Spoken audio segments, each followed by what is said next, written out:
할렐루야. 과거 한 15년 전쯤에 그 싸이월드라고 하는 미니홈피가 한번 크게 유행했었거든요. 혹시 해본 적 있으신 분 있나요? 지금은 아마 거의 사용하는 사람이 없지 않을까 싶은데, 제가 한 주중에 거의 10년 만에 그때 사용했던 저의 미니홈피를 한번 들어가 봤어요. 제가 결혼하기 전부터 했던 거니까 결혼 전에 총각 때 찍었던 사진들, 교회 청년들과 찍은 사진들, 결혼 사진, 신혼여행 사진, 아이들 사진까지 굉장히 사진이 많이 있더라고요. 그 중에 이제 몇몇 사진을 보니까 그때 추억이 참 떠오르면서 그때가 좋았지 이런 생각이 좀 제 안에 들어 찾아왔습니다. 그래서 그 중에 이제 여러 장을 좀 골라가지고 페이스북에 이렇게 올려봤어요. 올려봤더니 이제 그때 저랑 같이 직장 생활했던 직장 동료들 이런 사람들 거의 10년 이상 연락이 안 됐던 사람들이 서로 댓글을 달면서 그때가 그립다, 그때로 가고 싶다 이런 이제 내용들이 참 많이 올라왔거든요. 근데 그런 사진을 보다 보니까 느낌은 꼭 작년 일 같아요. 재작년 일 같아요. 청년들이랑 결혼 전에 청년들이랑 단기 선교 가고 필리핀 가고 그랬던 사진들, 전 전도사 사역하기 전에 직장생활을 했던 그 직장 동료들과 찍은 사진들을 보면 꼭 작년 일 같지만 실제로는 사실 10년, 15년 이상 지난 일들이죠. 그걸 보면서 여기 대부분 저보다 나이가 이제 많으시지만 내가 나이를 참 많이 먹었구나 그동안. 세월이 참 빨리 갔다라는 생각을 하게 됩니다. 또 앞으로도 이렇게 세월이 빨리 지날 것 같고 10년, 15년 뒤에 오늘 우리의 모습들을 또 사진으로 보게 된다면 그때도 아마 그때 이랬지라고 하면서 그때 추억을 또 떠올리면서 그때를 또 그리워할 때가 있을 것 같다 생각을 하게 되더라고요. 그리고 또 세월이 더 지나면 언젠가는 우린 다 또 세상을 떠나고 이별을 하는 날이 올 거라 생각을 하게 됩니다. 그렇게 세상을 떠나면 나는 남겨진 사람들에게 어떤 사람으로 기억이 될까? 아니면 나는 또 그들에게, 남겨진 사람들에게 어떤 말을 남길 수 있을까? 이런 생각들을 좀 해봤습니다. 여러분은 그런 생각 해본 적 혹시 있나요? 내가 죽으면 내 비석에 뭐라고 쓰여질까? 후대 사람들이 뭐라고 남겨놓을까? 그런 생각 혹시 해보셨나요? 오늘 보게 될 이 여호수아 23장 말씀, 이 말씀은 여호수아의 유언의 내용입니다. 23장, 24장 모두 다 유언의 내용인데 이걸 보면서 우리가 한번 내 삶을 한번 돌아보는 시간을 좀 오늘 가졌으면 좋겠다 생각을 하게 됩니다. 먼저 1절 말씀 한번 같이 볼게요. 23장 1절입니다. 시작. 여호와께서 주위의 모든 원수들로부터 이스라엘을 쉬게 하신 지 오랜 후에 여호수아가 나이 많아 늙은지라. 여호수아가 나이가 많아 늙은지라라고 했는데 여호수아가 나이 많은 내용은 이때 처음 나온 게 아니라 13장에도 한번 나왔었습니다. 기억하시나요? 여호수아가 나이가 많고 차지할 땅은 많이 남았다라는 말을 한번 한 적이 있었어요. 그러니까 13장까지는 여호수아가 여리고성, 아이성 무너뜨리고 또 각 전쟁을 치르면서 진두지휘를 했거든요. 나이가 있으니까 13장부터는 그렇게 진두지휘하지 않습니다. 그때부터는 각 지파별로 자기들의 땅을 자기들이 차지해요. 그렇다고 해서 여호수아가 아무것도 안 하고 쉰 건 아니었고 계속 여호수아 나름대로의 사역을 했을 겁니다. 근데 오늘 그러고 나서 시간이 꽤 많이 지나고 나서 오늘 보게 되는 이 23장 1절에는 여호수아가 나이 많아 늙은지라라고 하는데 이때는 정말 여호수아가 세상을 떠날 때가 다 된 거예요. 삶을 정리하고 이제 유언을 남길 때가 된 거죠. 그러나서 여호수아가 뭐라고 말하냐면 3절 말씀 같이 한번 읽어보겠습니다. 3절 시작. 너희 하나님 여호와께서 너희를 위하여 이 모든 나라에 행하신 일을 너희가 다 보았거니와 너희 하나님 여호와 그는 너희를 위하여 싸우신 이시니라. 지금 여호수아가 백성들을 다 불러다 모아놓고 마지막 유언을 남기고 있는 장면인데 그 이스라엘 모든 백성들이 나이 많은 여호수아 앞에 앉아서 귀를 기울이고 그의 말을 들을 수 있는 듣고 있는 이유는 뭘까? 단순히 여호수아가 나이가 많아서 때문만은 아닙니다. 여호수아의 말 한마디 한마디에 이스라엘 백성들이 귀를 기울일 수 있었던 것은 그동안 여호수아가 보여줬던 믿음의 여정이 있었기 때문이에요. 오늘 방금 읽었던 3절에 보니까 하나님께서 너희를 위하여 이 모든 나라에 행하신 일을 너희가 다 보았거니와, 너희가 다 보았다라고 하거든요. 그러니까 모세가 이스라엘 지도자로 있었던 광야 40년 동안 모세의 수종드는 자로 묵묵히 살아왔던 그 시간들, 또 가나안의 정탐꾼으로 가서 갈렙과 함께 믿음의 보고를 드렸던 그 믿음의 고백들, 또 모세가 죽은 다음에 지도자가 되어서 이스라엘 백성들을 이끌면서 전쟁을 승리로 이끌었던 시간들, 그 모든 기억들이 이스라엘 백성들은 다 그동안 경험하고 지켜보았던 거거든요. 물론 성공만 한 건 아니었습니다. 아이성에서 실패했고 또 기브온 족속에게 속아 넘어가기도 했고 이런 실패한 부분도 있었지만 그 실패 뒤에는 또 회개하면서 돌이키고 결국은 믿음의 길을 걸어가는 모습을 여호수아는 보여줬어요. 그래서 하나님께서 여호수아를 통해 하신 일들을 그동안 많은 백성들이 다 보아왔습니다. 그러니까 여호수아가 이제 너희가 다 보았거니와 라는 말을 자신 있게 할 수 있는 겁니다. 저는 그런 생각을 해봤어요. 이걸 보면서 과연 나는 부모로서, 목사로서, 아니면 뭐 목사를 떠나 성도로서 내가 보여준 싸움이 있었을까? 너희가 다 보았거니와 라는 말을 남길 수 있을 만한 어떤 그런 믿음의 싸움을 싸워온 적이 있나? 이런 생각을 해봤습니다. 언젠가 자녀들 다 모아놓고 또 나를 아는 주변의 사람들을 불러다 모아놓고 내가 지금까지 인내하고 참아온 것을 너희가 다 보았거니와,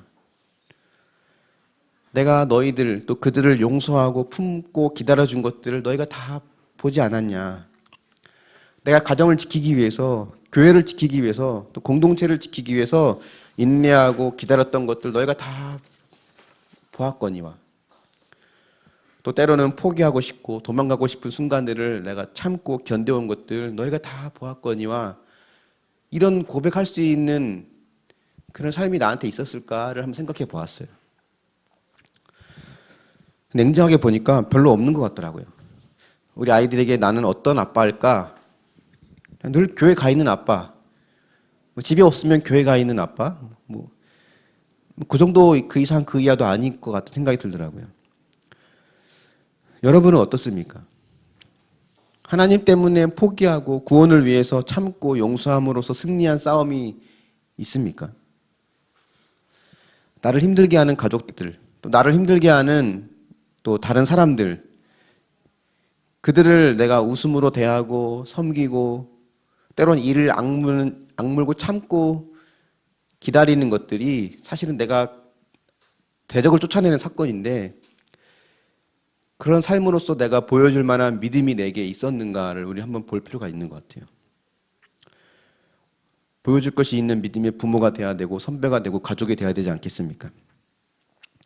근데 여호수아는 사실 아브라함 때부터 하나님 주셨던 약속, 땅에 대한 약속을 성취한 인물이거든요. 아브라함에게 주신 그 땅의 약속이 여호수아를 통해서 완성이 됐어요. 하지만 그렇다고 해서 모든 그런 가나안 족속들을 다 멸하고 땅을 다 차지한 건 아닙니다. 4절 말씀에 보면 보라 내가 요단에서부터 해지는 족 대해까지의 남아있는 나라들과 라고 한 걸 보면 아직 남아있는 나라가 있고 이미 멸한 나라들이 있어요. 여호수아도 평생은 하나님의 말씀을 따라 살고 대적을 쫓아내고 승리했지만 여호수아는 완전하게 그 하나님의 약속을 다 이뤄내지는 못했습니다. 그럼에도 불구하고 여호수아의 삶을 보면요, 마치 예수님의 삶을 보는 것 같아요. 예수님처럼 하나님 말씀을 따라서 대적을 쫓아내는 삶을 살았고 승리하는 삶을 살았고 이제는 떠날 때가 된 모습을 보면 여호수아가 예수님의 삶과 비슷하다는 생각을 하게 됩니다. 여호수아를 처음 시작할 때 여러분에게 했던 내용이 있는데 기억하실지 모르겠어요. 이 여호수아는 예수님의 삶을 보여주는 하나의 모형이다 라고 하는 것을 말씀드린 적이 있습니다. 그래서 여호수아 이름이 사실 구약 성경에 있는 이 여호수아는 히브리어거든요. 근데 신약에 쓰여진 헬라어로 그 이름을 바꾸면 여호수아는 예수라는 이름으로 바뀌어요. 그러니까 신약에 있는 예수님의 이름과 구약의 여호수아 이름이 같은 이름이에요. 뭐 예수라는 이름이 그 당시에는 흔한 이름이긴 했습니다. 유별난 이름은 아니었거든요. 여러 사람이 같이 쓸 수 있지만 여호수아가 예수라는 이름으로 쓰여진 것처럼 이름도 같은 것처럼 여호수아의 인생은 예수님의 인생을 보여주는 삶이었어요. 여호수아는 한마디로 말하면 종의 인생입니다. 평생을 종으로 살았죠. 인생의 전반기에는 모세의 종으로, 또 한때는 애굽의 종으로, 또 모세가 죽고 난 뒤에는 여호와의 종으로 살았습니다. 그렇게 여호수아가 충실한 종으로 살았지만 여호수아의 가나안 정복은 결국은 미완성됐어요. 다 완료하지 못했습니다. 가나안 땅을 다 차지하지 못하고 그 대적들을 다 쫓아내지 못한 채 그의 삶은 끝이 났어요. 이게 보여준 게 뭐냐면 하나님 말씀에 순종하는 영웅 같은 여호수아, 이스라엘의 구원자 같은 여호수아지만 그 영웅은 그 여호수아 같은 구원자는 그 구원자 같은 여호수아는 한계를 갖고 있다는 거예요. 그렇기 때문에 여호수아 통해서 우리가 알 수 있는 거는 여호수아 같은 인간으로서의 구원자는 한계를 지니고 있구나. 그와 동시에 우리에게 필요한 여호수아 같은 구원자, 하지만 한계가 없으시고 완전한 승리를 가져다 주실 그 구원자가 우리에게 필요하구나라고 하는 것을 여호수아 인생을 통해서 우리는 볼 수 있어야 됩니다. 그래서 우리에게 주는 여호수아 같은 구원자이시면서 완전한 승리를 가져다 주시는 분은 바로 예수 그리스도를 말하는 거죠. 예수 그리스도 외에는 우리에게 완전한 승리를 주시는 분은 없습니다. 우리가 행하는 그 어떤 노력도 거의 승리할 수는 있지만 완전한 승리를 주지 못해요. 그래서 여러분들이 지금까지 이 땅에 살아오면서 겪고 있는 지금의 위치와 자리가 내가 내 힘으로 내 대적을 쫓아내고 내 힘으로 이만큼 이루고 내 능력으로 성공했고 그래서 내가 악착같이 살아왔기 때문에 여기까지 올 수 있었다고 생각하기 쉽지만 그렇지 않습니다. 나에게 완전한 승리를 가져다 줄 구원자 되신 예수님이 함께 하셨기 때문에 가능한 거예요. 그렇기 때문에 우리는 그 예수님이 나와 함께 하신 믿음의 증거의 삶으로서 보여줘야 되는 겁니다. 그래서 이 여호수아의 유언 중에 첫 번째 우리가 알 수 있는 교훈 중에 하나 뭐냐면 보여줄 믿음의 증거가 있는 삶을 살아야 한다는 거예요. 너희가 보았거니와 라는 삶을 우리가 살아내야 되죠. 한번 적용해 보십시오. 여러분 자녀들에게 너희가 보았거니와 라고 말할 수 있는 믿음의 싸움이 있습니까? 하나님이 나의 대적을 쫓아주는 사건이 있었나요? 고난으로 때로는 형통함으로 승리하게 하신 믿음의 증거들이 다른 사람을 살리고 변화시키는 데 사용되고 있습니까? 진정한 구원자 되신 예수님께서 함께 하셨기 때문에 이 자리에 있게 된 것이 인정되십니까? 아직 남아있는 대적들이 있다라고 이제 4절에 나와 있지만 여호수아는 그 대적에 대해서는 별로 크게 염려하지 않습니다. 5절 말씀 같이 한번 읽어볼게요. 5절 시작. 너희 하나님 여호와 그가 너희 앞에서 그들을 쫓아내사 너희 목전에서 그들을 떠나게 하시리니 너희 하나님 여호와께서 너희에게 말씀하신 대로 너희가 그 땅을 차지할 것이라. 지금 너희 눈에 보이는 그 대적들은 하나님께서 쫓아내실 것이다 라고 여호수아가 확증해서 이야기하고 있는 겁니다. 눈에 보이는 적이 두려워하지 말라는 거예요. 근데 우리는 살면서 사실 눈에 보이는 적이 가장 두렵죠. 너무 크게 느껴질 때가 많습니다. 당장 겪는 경제적인 문제, 지금 내 앞에 있는 자녀의 문제, 또 가정에서 만나는 그런 어려움의 문제, 또 특별히 가족의 구원 문제, 이런 것들 생각하면 때로는 아직까지 정복하지 못한 가나안 땅처럼 하나님 앞에 내가 해결해야 될 아직 다 끝내지 못한 숙제 같은 느낌이 들어요. 늘 해야 되지만 해결하지 못하는, 하지만 내 힘으로 할 수 없는 그런 문제들을 늘 우리는 갖고 있습니다. 그러니까 아무리 기도해도 어떤 거는 뭐 응답될 기미가 보이지 않고 오히려 응답되고 해결되기보다는 더 힘들고 더 어려워지는 적을 많이 경험하거든요. 근데 그것만큼 우리를 힘들게 할 때가 사실 별로 없어요. 낙심되고 좌절합니다. 하지만 여호수아가 이야기하는 바는 너희 하나님 여호와가 말씀하신 대로 너희가 그 땅을 차지할 거다. 그거는 하나님께서 이기게 하시기 때문에 큰 문제가 되지 않는다는 거예요. 진짜 문제는 6절 7절에 있는 문제입니다. 한번 같이 읽어보겠습니다. 6절 7절 말씀 시작. 그러므로 너희는 크게 힘써 모세의 율법책에 기록된 것을 다 지켜 행하라. 그것을 떠나 우로나 좌로나 치우치지 말라. 너희 중에 남아있는 이 민족들 중에 들어가지 말라. 그들의 신들의 이름을 부르지 말라. 그것들을 가리켜 맹세하지 말라. 또 그것을 섬겨서 그것들에게 절하지 말라. 여호수아가 아직 남아있는 저 땅들과 저 대적들을 어떻게 이길 수 있는지, 어떻게 전쟁해야 되는지 뭐 이런 것들을 말을 하지 않고 그가 말한 거는 모세의 율법책에 기록된 것을 다 지켜 행하라. 그걸 떠나 우로나 좌로나 치우치지 말라라고 말하죠. 6절 말씀인데요. 이 내용 어디서 본 것 같지 않습니까? 어디서 본 구절 아니에요. 언제 나왔는지 혹시 기억하십니까? 율법책에 기록된 것을 다 지켜 행하라. 우로나 좌우로나 치우치지 말고. 이게 여호수아 1장에 나오는 말씀이에요.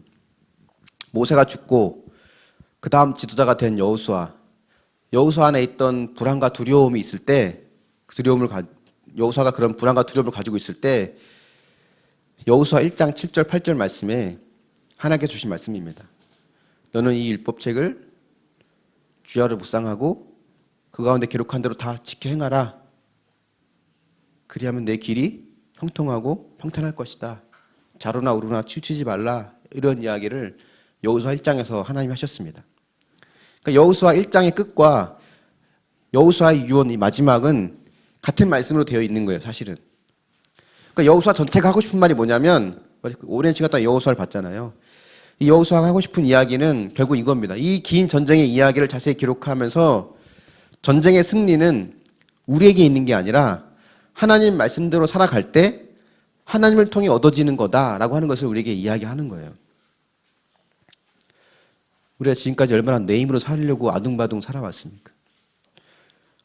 근데 어느 것 하나 내 뜻대로 돼본 적 사실 별로 없거든요. 내 힘으로 되는 게 아니라 하나님 은혜로, 하나님의 말씀대로 살아갈 때 하나님 은혜로 얻어지는 거예요. 그러면서 7절에 여호수아가 이렇게 이야기하거든요. 너희는 이 남아있는 민족들 중에 들어가지 말고 그들의 신들의 이름을 부르지도 말고 그들을 가리켜 맹세하지 말고 섬겨서 절하지 말라. 젖과 꿀이 흐르는 땅, 아름다운 가나안 땅에 들어가면요, 뭘 기억해야 되냐면 어느 누구도 환경에는 장사가 없다. 이걸 기억해야 됩니다. 얼마나 많은 목회자를 비롯해서 얼마나 많은 교회의 지도자들이 타락하고 변질되는 것을 우리가 종종 뉴스로 접하거든요. 나는 안 그러겠지? 우리 교회 목사님은 안 그러겠지? 인간은 죄인이라 누구누구도 장담할 수 없어요. 다만 환경이 안 열렸을 뿐이지. 나도 똑같은 환경이었으면 나 역시도 그들과 똑같을 수 있을 거라고 하는 그런 죄에 대한 경각심을 우리는 가져야 합니다. 여호수아가 죽을 무렵 여전히 가나안 민족들은 살고 있잖아요. 다 멸한 게 아니잖아요. 지금까지 이스라엘이 어떻게 살아왔습니까? 애굽에서 400년 노예로 살아왔죠. 광야 40년 살아왔죠. 또 그동안 여리고성, 아이성 전투를 거치고 수많은 전쟁을 치르면서 이제 어느 정도 믿음의 수준이 올라왔거든요. 근데 이렇게 올라와서 예수님의 수준까지 올라가면 참 좋겠지만 우리는 뼛속까지 죄인이라 마지막 종점에 와서 그 앞에서 넘어질 수 있는 게 바로 우리의 모습이라는 거예요. 여호수아가 그래서 가나안 민족들과 함께 하지 마라. 가지도 말고 부르지도 말고 맹세하지도 말고 섬겨 절하지도 말라. 그만큼 하지 말라고 계속 이야기하는 것은 그만큼 위험하다는 것을 의미하는 거죠. 부모들이 아이들에게 이거 하지 말라 저거 하지 말라 말할 때는 다 이유가 있잖아요. 그거 하면 다치니까, 이거 하면 위험하니까 하지 말라는 거거든요. 근데 애들이 그걸 잘 알던가요? 몰라요. 꼭 다쳐봐야 알아요. 뜨거운 데 뒤어봐야 그래서 가까이 하지 말라는 거구나. 다쳐봐야 그래서 하지 말라는 거구나를 알아요.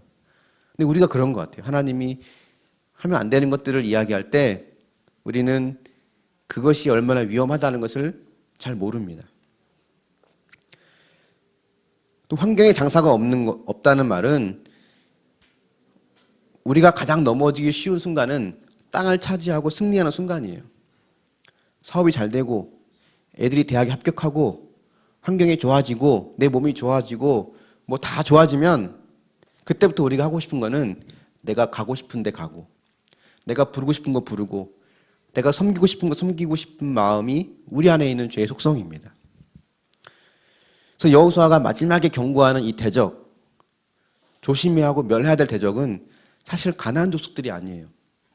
물론 이들은 반드시 멸해야 될 족속들이지만 진짜 멸해야 될 대적은 그들이 아니라 내 안에 있는 세속적이고 인간적인 욕심과 욕망이라는 거예요. 돈과 음란으로 향하려고 하는 내 속에 있는 더러운 죄가 가장 큰 골칫덩어리입니다. 진짜 대적은 내 안에 있는 거죠. 그래서 날마다 내쫓아야 돼요. 날마다. 여호수아가 이야기한 것처럼 가지 말아라, 부르지 말아라, 맹세하지 말아라, 섬기지 말아라 하는 이 하지 말아라 하는 것들이 어떤 것이 있는지를 분별하기 위해서 우리는 말씀을 보고 그 말씀으로 나를 채워감으로 또 그런 것들을 이겨나가는 것이 큐티고 묵상인 거죠. 우리가 말씀을 묵상하고 큐티하는 이유가 바로 그런 이유입니다. 지난주에 하나님과 친근해야 된다라고 말씀드렸잖아요. 하나님과 친근하다는 말은 하나님께 딱 붙어 있는 거라고 말씀을 드렸어요. 그러니까 우리가 하나님과 딱 붙어 있으면 괜찮은데 조금만 틈이 생기고 여유가 생기면 자꾸 가나안의 세상을 쫓아가려고 하고 기웃거리고 싶어하는 마음이 늘 우리 안에 있다는 거예요. 근데 이런 유혹은요, 목사인 저에게도 끊임없이 찾아옵니다. 목회자들이 넘어지는 일들 보면 다 뭐예요? 돈과 음란이거든요. 돈 아니면 음란이에요. 제가 싸우는 영적인 치열한 싸움이 있다면 그 싸움은 뭐 어디 악한 귀신을 몰아내고 공중권세 잡은 자, 정사, 마귀들 뭐 그런 것들과 싸우는 싸움이 아니에요. 그냥 내 안에 돈 좋아하는 마음, 제 안에 있는 돈 좋아하는 마음, 제 안에 있는 음란한 것을 추구하고 싶어하는 마음, 이 두 마음과의 싸움이에요. 그러니까 돈과 음란 때문에 싸우는 거 아니면 싸울 일이 없습니다. 그래서 여러분들이 저를 위해 많이 기도해 주시고 또 교회와 또 많은 목사님들을 위해서도 많이 기도해 주셔야 됩니다. 어느 누구도 나는 안전하다 말할 수 있는 사람은 아무도 없어요. 근데 여호수아의 명령을 보면 가나안 족속들에게 가지 말아라, 맹세하지 말아라, 부르지 말아라, 섬기지 말아라 이런 걸 보면 마치 신앙생활이 뭐 하지 말아라, 이것도 하지 말아라, 저것도 하지 말아라 뭐 그런 것처럼 느껴져요. 가끔 전도하다 보면 이제 그런 말씀하는 분들 만나잖아요. 교회 가자 그러면 교회 가면 술도 못 마시고 담배도 못 피고 술도 못 마시게 하고 담배도 못 피게 하니까 가지 말아라, 갈 수 없다라고 말하거든요. 그런 분들 만나면 우리 뭐라고 대답해 줘야 돼요? 술 끊고 오라고 해야 되나요? 괜찮다고 해. 술 드셔도 괜찮아요. 담배 피워도 괜찮아요. 신앙생활은 율법적으로 뭔가를 하고 안 하고 그게 중요한 게 아니라는 거예요. 전도하면서 다른 사람 술 먹는 거, 담배 피우는 거 뭐라 하지만 그 집 냉장고 열어보면 그 집 안에 다 있는 거 알거든요. 신방 다니면 애들이 다 말해요. 장로님들, 집사님들 뭐 교회면 안 그런 척 하지만 그들 얘기해보면 어제 아빠가 술 한잔 하고 오시고 집에 뭐 엄마가 맥주 사들고 들어오고 뭐 다 얘기하거든요. 아닌 척 하지만. 그러니까 신앙생활은 뭔가를 하고 안 하고로 결정되는 게 아니라는 거예요. 하나님과 친근하면, 하나님께 딱 붙어 있으면 가지 말라, 부르지 말라, 섬기지 말라 하는 이 모든 부분들이 저절로 됩니다. 그러니까 신앙생활은 하나님과의 친근한 관계 속에서 해야 할 것과 하지 말아야 할 것이 저절로 되는 게 신앙생활이에요. 물론 내 안에 있는 죄와 싸우기 위해서 절제하고 노력해야 될 부분이 있을 수 있습니다. 하지만 그 절제하고 노력하고자 하는 마음조차도 율법적으로 되는 게 아니라 하나님을 알고 나니까, 하나님의 사랑을 알고 나니까, 하나님이 원치 않는 걸 아니까 내가 줄여야겠다, 하지 말아야겠다, 아니면 이건 해야겠다라는 마음을 갖게 되는 거죠. 그래서 예수님께서 수고하고 무거운 짐진 자들아 다 내게로 오라, 나의 멍에는 쉽고 가볍다라고 하시잖아요. 저절로 되는 거기 때문에 쉽고 가볍다고 하는 거예요. 여기서 좀 눈여겨봐야 될 부분이 하나 있습니다. 12절, 13절 말씀 같이 한번 볼까요? 12, 13절 말씀. 시작. 너희가 만일 돌아서서 너희 중에 남아있는 이 민족들을 가까이하여 더불어 혼인하며 서로 왕래하면 확실히 알라, 너희 하나님 여호와께서 이 민족들을 너희 목전에서 다시는 쫓아내지 아니하시리니 그들이 너희에게 올무가 되며 덫이 되며 너희의 옆구리에 채찍이 되며 너희 눈에 가시가 되어서 너희가 마침내 너희 하나님 여호와께서 너희에게 주신 이 아름다운 땅에서 멸하리라. 가나안 족속과 왕래하지 말라라.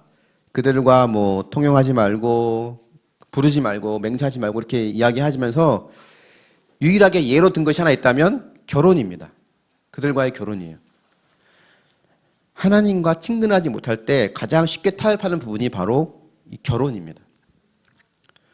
혼인하게 되면 가족으로 맺어져요. 그러면 그 가나안 사람들과 관계를 영원히 다 끊을 수 없게 됩니다. 그렇게 결혼을 통해서 그들과의 가나안 이방인들과의 결혼이 결국 이스라엘을 어떻게 만드냐면 지금까지 쌓아왔던 것을 전부 다 원점으로 돌려놔요. 다시 애굽의 400년의 수고와 40년의 광야 생활 같은 시간들, 또 여리고성 아이성 남북 연합군과의 싸움, 이 모든 시간과 싸움을 처음부터 다시 해야 되는 거예요. 그러니까 믿음이 퇴보할 수밖에 없죠. 근데 여호수아 이런 경고에도 불구하고 이스라엘은 결국 이방인들과 결혼을 하기 시작합니다. 그 점차 바알과 같은 가나안의 우상들을 받아들이고 결국은 하나님을 떠나서 멸망하게 돼요. 이게 불신 결혼이 가져다 주는 결과입니다. 오늘도 마찬가지예요. 믿지 않는 배우자와 믿지 않는 사람과 함께 결혼을 하면서 신앙생활을 하는 것은 매우 힘들고 어렵습니다. 그 배우자의 구원을 위해서 많은 눈물의 기도가 있어야 되고 많은 대가와 시간을 필요로 해요. 그래서 아직 결혼하지 않은 우리 싱글은 꼭 믿는 사람을 택하길 바라고요. 그래도 우리에게 소망이 있다고 한다면 먼저 된 자가 나중되고 나중된 자가 먼저 된다고 하는 예수님의 말씀을 믿고 지금은 믿지 않는 배우자고 자녀고 가족이지만 이들이 하나님의 때에 하나님께서 믿음을 주셔서 나보다 더 큰 믿음의 사람으로 세워지는 거룩한 믿음의 가정이 될 것이다라고 하는 그런 기대와 소망을 가지고 우리가 또 기도하고 또 그걸 또 바라보게 되는 거죠. 그래서 이 유언에 있는 두 번째 교훈 중 하나 뭐냐면 멸해야 될 대적은 내 안에 있다는 거예요. 내 안에 있다.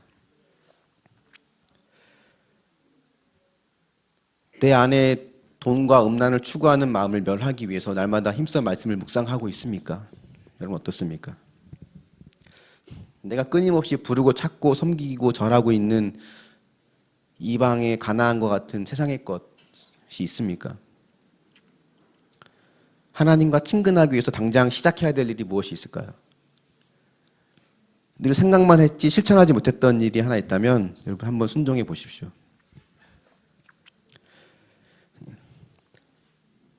이스라엘은 결국 여호수아의 유언대로 살지 못해요. 하나님을 떠났고 가나안의 우상을 숭배하기 시작하면서 살게 되고 결국은 멸망합니다. 근데 이스라엘의 실패는 이 이스라엘만의 이야기는 아니에요. 그들이 특별히 믿음이 없어서 못나서 어리석어서 실패한 게 아니에요. 그들이 유단히 모자라고 믿음이 없어서 그랬던 거라면 성경에 자세히 기록하지 않죠. 성경에 이렇게 자세히 기록한 이유는 그들의 모습이 바로 나의 모습이기 때문에 그렇거든요. 그 11절에 여호수아가 이렇게 이야기합니다. 그러므로 스스로 조심하여 너희 하나님 여호와를 사랑하라. 하나님을 사랑하고 하나님과 친근해지는 것은 저절로 되지 않아요. 스스로 조심해야 가능해져요. 스스로 조심해야 하나님과 친근할 수 있고 사랑할 수 있습니다. 가나안의 우상에 빠지고 가나안의 우상을 섬기는 것은 스스로 조심하지 않아도 돼요. 뼛속까지 죄인인 우리는 그냥 놔두면 저절로 하나님과 멀어지고 저절로 하나님이 아닌 세상의 것을 따라갑니다. 우리는 늘 내 육이 편한 걸 따라가거든요. 근데 육이 원하는 길로 가면 영은 점차 힘을 잃게 돼요. 이스라엘은 결국은 자신의 육을 따라가다가 실패하게 되는데 하나님은 이 이스라엘의 실패를 모르셨을까요? 이들이 실패할 거라는 걸 모르셨을까? 그들의 타락을 모르셨을까? 하나님은 아셨죠. 그렇기 때문에 하나님의 사랑을 그럼에도 불구하고의 사랑이라고 하는 거예요. 그래도 사랑, 그럼에도 불구하고의 사랑. 구원이 은혜라고 하는 것이 바로 그 이유 때문입니다. 여호수아가 죽은 이후로 이스라엘은 점차 하나님을 떠나기 시작해요. 이스라엘은 하나님을 놓았지만 하나님 한 번도 그들을 놓지 않으셨습니다.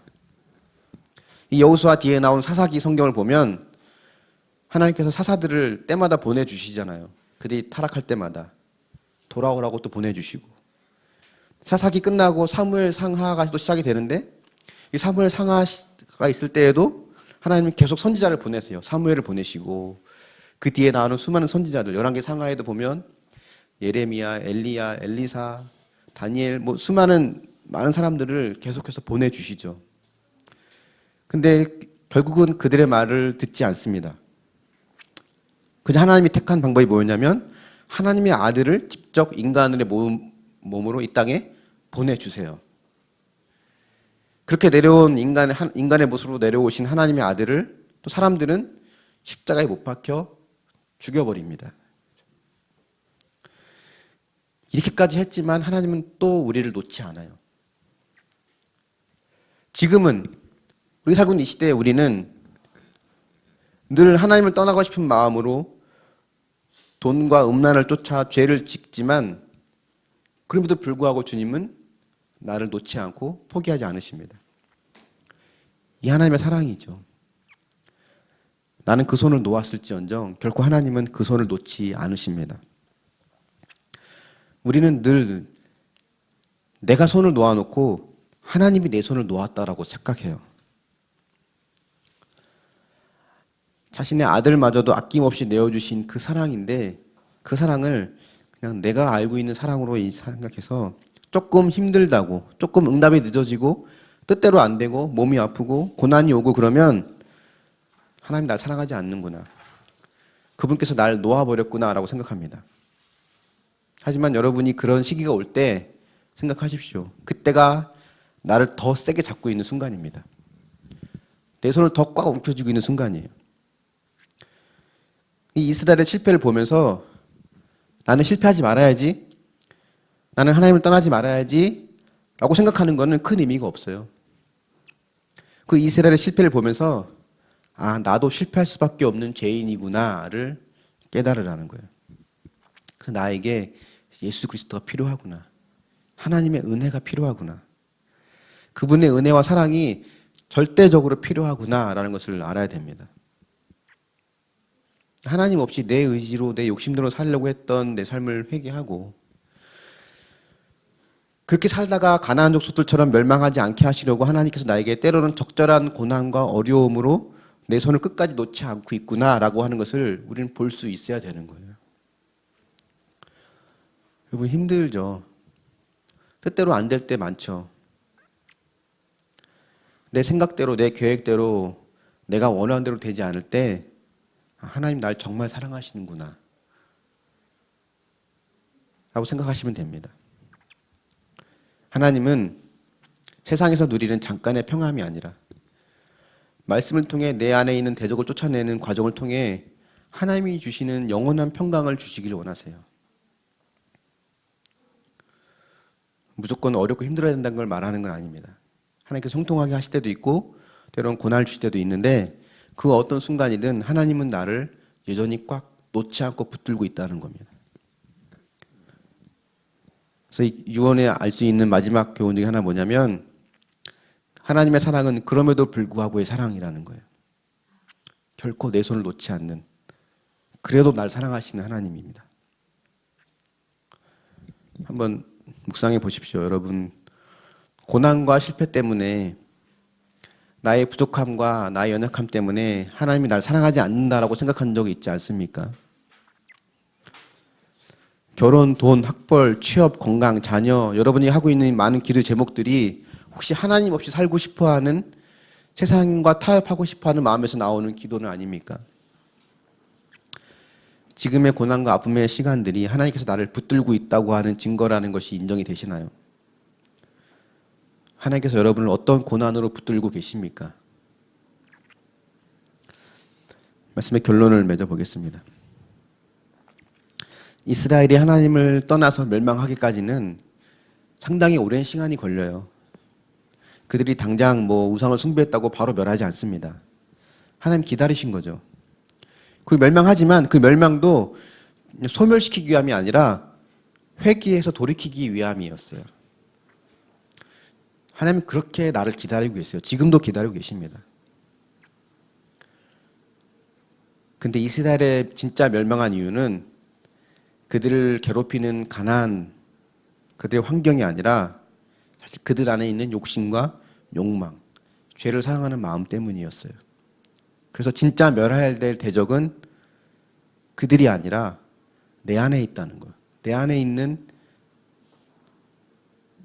죄와 욕심과 욕망이라는 겁니다. 그래서 우리는 내 안의 죄를 늘 말씀을 통해 봐야 돼요. 그렇게 매일 내 죄를 보며 싸워가는 것이 너희가 보았거니와 라는 말을 남길 수 있는 믿음의 싸움입니다.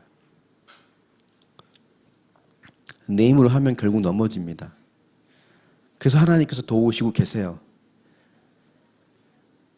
적절한 고난과 아픔을 통해서 나의 연약함을 보게 하시고, 그걸 통해 내 안의 대적을 멸하게 하시고, 때로는 말씀을 통해 깨닫게 하시고, 그렇게 하나님은 결코 나를 놓지 않고 변함없이 나를 붙들고 계십니다. 늘 내가 놨지 그분이 놓은 적은 없었어요. 끝까지 나를 포기하지 않으시는 하나님의 손길을 기억하고, 지금 여러분이 싸우고 있는 믿음의 싸움이 있다면 그 싸움을 너희가 보았거니와 라는 말로 증언할 수 있는, 보여줄 수 있는 믿음의 싸움으로 싸워갈 수 있기를 예수님의 이름으로 축원합니다. 아멘.